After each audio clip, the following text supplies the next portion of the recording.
The former state attorney coming to the defense of Fort Myers police tonight, saying they acted appropriately in the case of NFL player Nate Allen. Fort Myers police methods used in the case have been criticized by the current state attorney, calling them suggestive and saying it could lead to misidentification. But now former state attorney Joe D'Alessandro, who held the job for 32 years, is telling 4 News Corner's Lisa Greenberg that the show-up method used in Allen's situation is used all the time. She's live at Fort Myers police headquarters with more on why he says he just doesn't see the problem here.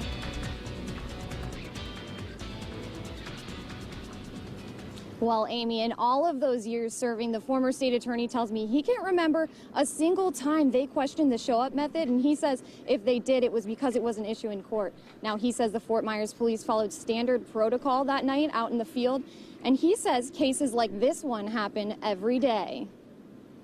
I think the case has been handled like normal cases are. I don't see a problem with it. Former state attorney Joe D'Alessandro tells me while he understands the current state attorney's concerns over the way the Allen case was handled, he says the Fort Myers police acted appropriately. After a 16-year-old girl called 911 reporting a man touching himself in the black Ford pickup next to her, police found Nate Allen in his black F-250 in the area. They brought Allen to the teen to face him through the patrol car window. The 16-year-old girl, don't know what she looks like, was in the back of the cop car, and I was being told just to stand there, and I'm in cuffs at this time. This show-up method sparking controversy. The state attorney's office saying the method is, quote, inherently suggestive and leads to potential misidentification. Nate Allen and his attorney feeling his rights were violated. There is a difference between a show-up method and a lineup, and one is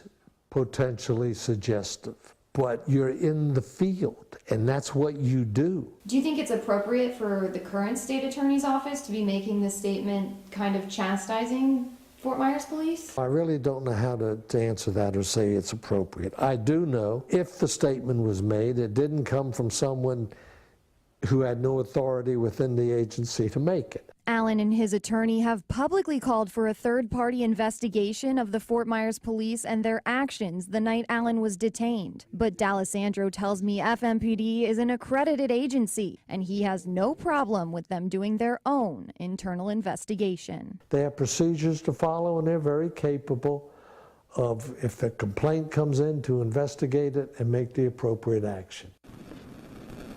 Or an action that's appropriate, something like that.